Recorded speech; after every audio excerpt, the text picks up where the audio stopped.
नमस्कार। इस women breast feeding week में हम आज बात करेंगे कि ब्रेस्ट फीडिंग किस तरीके से किस पोजीशन में कराना चाहिए।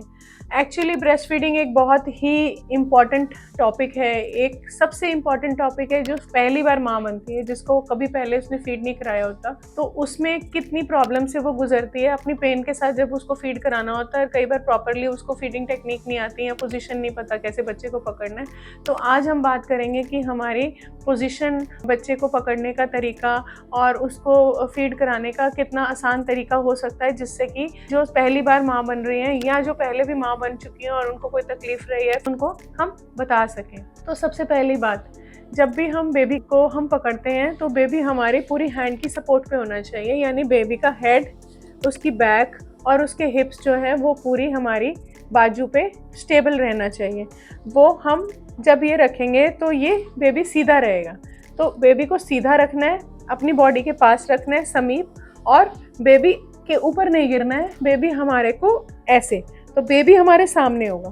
तो आपने 3 चीज़ों का ध्यान रखना है कि बेबी सीधा होना चाहिए, बेबी पास होना चाहिए यानी समीप होना चाहिए, और सामने होना चाहिए।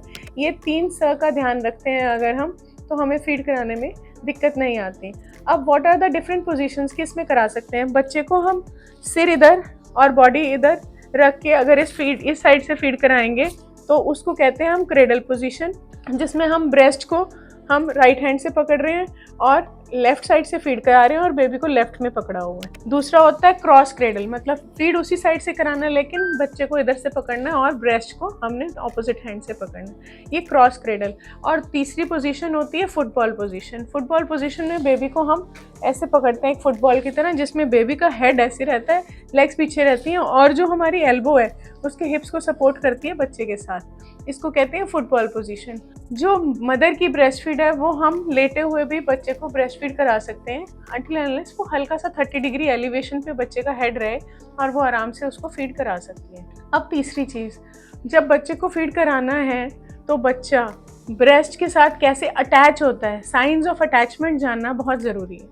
अब हम अगर एक ब्रेस्ट का मॉडल जो कि एक हमने बनाया है टॉवल से, अगर ये एरियोला का पार्ट है, एरियोला मतलब जो काला हिस्सा निप्पल का होता है, और ये निप्पल है, तो जो भी हमारी ब्रेस्ट होती है उसमें दूध जो होता है हमारे एरियोला में होता है, वो निप्पल में नहीं होता।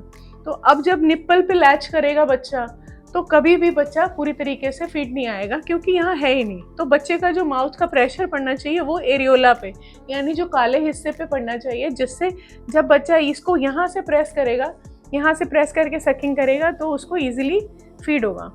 Nipple sucking should not be done. Now ये जो बच्चे का प्रेशर है, तो बच्चे का प्रेशर एरियोला वाले पार्ट पे पड़ना चाहिए, जिससे बच्चे की सकिंग हो और बच्चा अच्छे से फीड ले पाए। तो क्या क्या साइंस होते हैं अच्छे अटैचमेंट के। माउथ बच्चे का पूरा खुला हो, पूरा भरा हुआ माउथ, उसकी ब्रेस्ट जो है उसके मुंह में हो, उसकी चिन जो है वो ब्रेस्ट के साथ ऐसे अटैच्ड हो, नीचे चिन अटैच होनी चाहिए और माउथ पूरा खुला होना चाहिए और एरियोला का सारा हिस्सा मुंह में होना चाहिए। यानी चारों चीजें आपने देखनी है कि पूरा मुंह खुला है, नीचे का होंठ बाहर की तरफ है, चिन ब्रेस्ट के साथ चिपकी हुई है और एरियोला का सारा हिस्सा मुंह के अंदर है।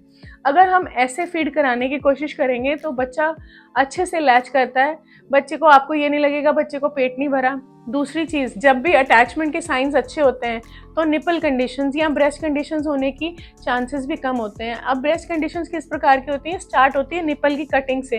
किसी किसी के कट्स लग जाते हैं, निपल में इंजरी हो जाती है, बच्चा उसके साथ खेलने लग जाता है। कई बार बच्चे को जब फीड नहीं आती तो वो टीदर का काम करती है, तो वो क्या होता है, बच्चा मुंह में लेके बैठा है और वो सक नहीं कर पा रहा, वो खेलने लग गया, तो आपने वो काम नहीं होने देना। कट्स नहीं लगेंगे, इन्फेक्शन नहीं होगी, इन्फेक्शन नहीं होगी, ब्रेस्ट एब्सेस नहीं होगी, एब्सेस नहीं होगी, हमें चीरा नहीं देना पड़ेगा, हमारी ब्रेस्ट में पेन नहीं होगा, कोई गांठ नहीं बनेगी, कोई इलेक्ट्रोसील नहीं बनेगी।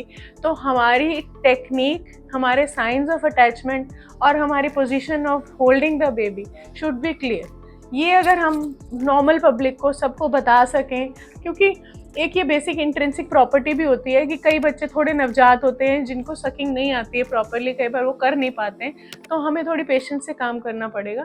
थोड़ा सा अपने आप को, अपने पोस्चर को ध्यान रखना है।